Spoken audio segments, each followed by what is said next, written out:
السلام عليكم ورحمة الله وبركاته. معاكم علي، وأهلا بكم في تحليل جديد من مباريات كأس العالم 2026. النهتدى معانا مواجهة قوية جدا جمعت منتخب البرازيل بمنتخب اسكتلندا. مباراة كانت مهمة للفريقين، لأن البرازيل كانت عايزة تحسم التأهل رسميا، بينما اسكتلندا كانت بتحلم بمفاجأة كبيرة قدام واحد من أقوى منتخبات البطولة.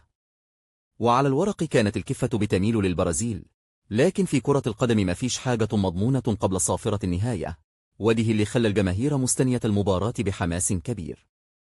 من أول دقيقة المنتخب البرازيلي دخل اللقاء بثقة كبيرة، وبدأ يفرض شخصيته على أرض الملعب من خلال الاستحواذ على الكرة والضغط العالي. لاعب السامبا كانوا بيتبادل التمريرات بسرعة مع تحركات مستمرة من غير كرة، ودخل منتخب اسكتلندا يقضي أغلب الوقت في مناطقه الدفاعية وهو بيحاول يمنع أي فرصة خطيرة. أما منتخب اسكتلندا فكان عارف إن مواجهة البرازيل مش سهلة، لذلك اعتمد على التنظيم الدفاعي واللعب على الهجمات المرتدة السريعة.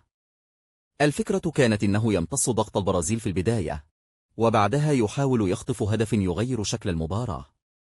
لكن تنفيذ الخطة كان صعب جدا بسبب الضغط المستمر اللي فرضه لاعب البرازيل. الدقائق الأولى شهد سيطرة برازيلية واضحة، مع محاولات متكررة لاختراق الدفاع الاسكتلندي سواء من العمق أو عن طريق الأطراف. وكان فينيسيوس جونيور من أكثر اللاعبين نشاطا، بتحركاته السريعة ومهاراته الفردية اللي سببت مشاكل كبيرة للدفاع. ورغم صمود اسكتلندا في البداية، إلا أن الضغط البرازيلي كان بيزيد دقيقة بعد دقيقة. كل هجمة كانت أخطر من اللي قبلها، ومع كل تمريرة كان واضح إن الهدف الأول بقي قريب جدا. وبالفعل بعد هجمة منظمة بدأت من وسط الملعب، وصلت الكرة إلى فينيسيوس جونيور اللي استغل المساحة الموجودة قدامه وسدد كرة متقنة سكنت مرمى اسكتلندا، معلنا أول أهداف اللقاء.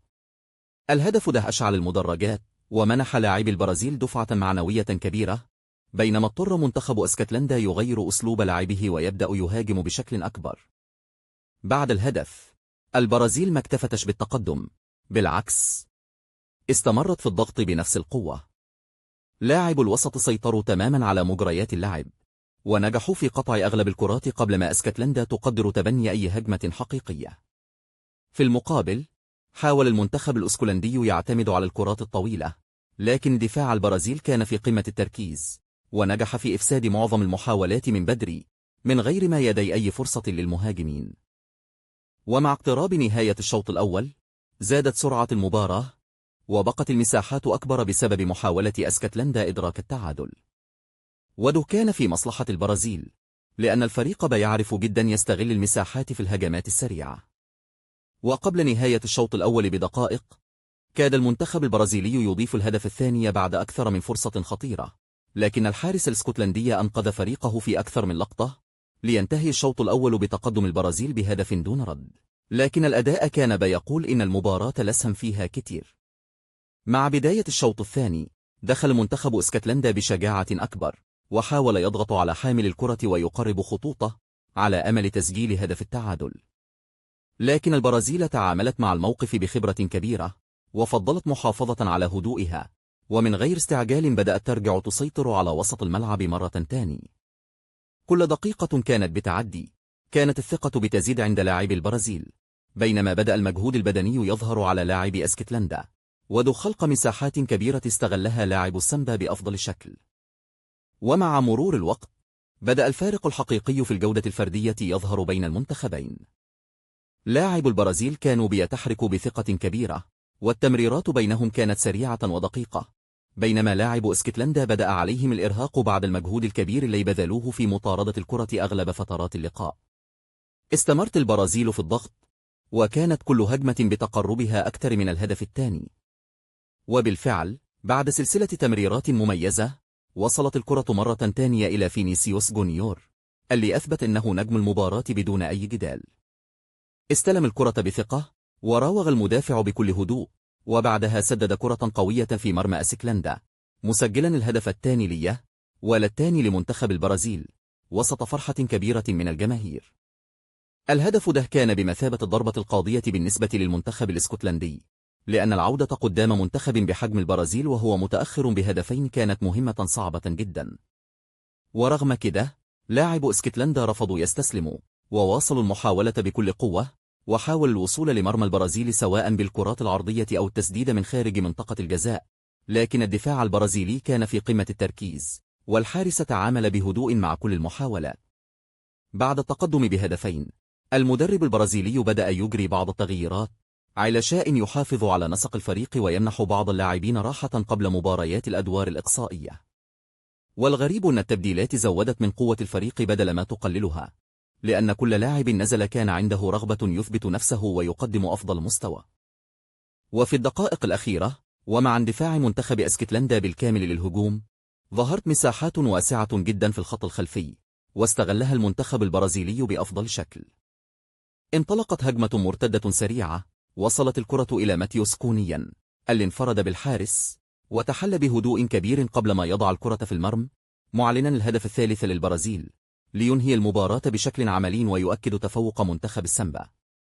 بعد الهدف الثالث، أصبحت المباراة محسومة بشكل كبير، لكن البرازيل ما بطلتش لعب.